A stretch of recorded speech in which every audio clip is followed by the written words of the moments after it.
Key. Well, even with the emergence of high-profile executives like Yahoo's Marissa Mayer and Facebook's Sheryl Sandberg, the C-suite remains heavily dominated by men. The latest example at this week's Facebook F8 conference, attended by leaders from all facets of the tech world, only 4 of the 21 speakers were women. Well, for more on the gender gap in the tech world and how young professionals can work smart, which I talk about in my new book, Work Smart, I'm joined by Caroline Ghosn, co-founder and CEO of Levo League, a career resource geared toward women whose investors include Sheryl Sandberg.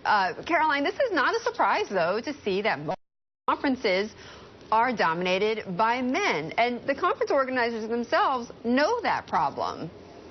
Right, so we still have a tremendous leadership gap in this country, and it manifests in a number of ways. So this conference example that you are providing is just one example. We saw this 3 weeks ago with Equal Pay Day. Equal Pay Day is still a massive issue. The wage gap in this country hasn't budged in a decade. So we launched a whole campaign around this for the month of April to really inspire and educate our new generation in the workforce around some of these issues that they might feel have been resolved, although they persist. Well, how do you do that, though? So, okay, so how do you address this? So I think there are 2 elements of this.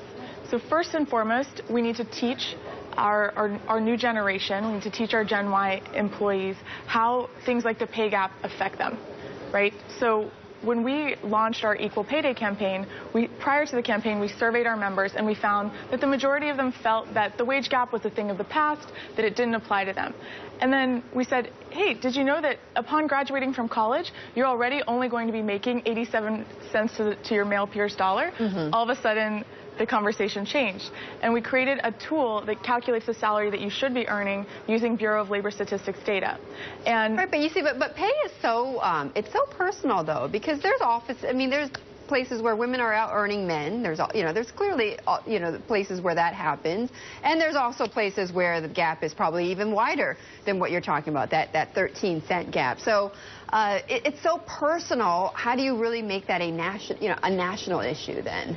So there are 2 things about that. First, we need to educate our talent around how to learn how to ask for what they deserve.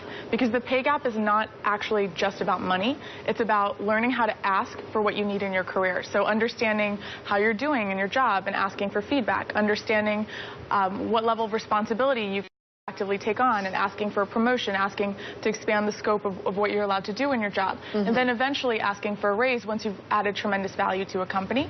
So there's an educational piece around how to do that, right? The soft skills around that's tremendously important. So do you find that the younger are less aware and that the older are?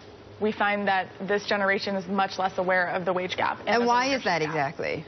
Because in a number of ways, there's this sentiment, and we've seen this in our research. We've just released a survey called Levo Listens, where we surveyed 10,000 of our members, and we asked them some of these questions. And they tend to believe that this gap, this leadership gap, it doesn't apply to them anymore because they're in an academic setting, and it feels very egalitarian. They haven't yet experienced the tipping point once you enter the workforce. But do they feel like they've gone far enough? I mean, I'm just curious. Do they feel like they've got that the feminist movement has gone far enough that doesn't apply to them anymore? Once they see the data, they no longer feel that way.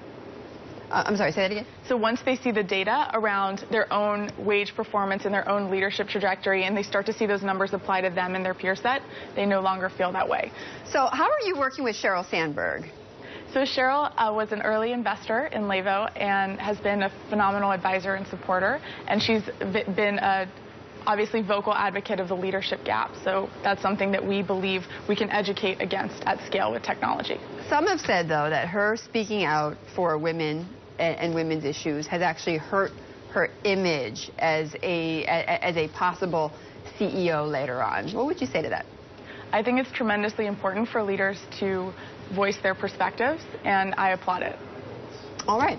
Caroline, thank you so much. Thank you for having me, Betty. Great to have you. Caroline Ghosn, the co-founder and CEO of Levo League, and Levo League, and still ahead.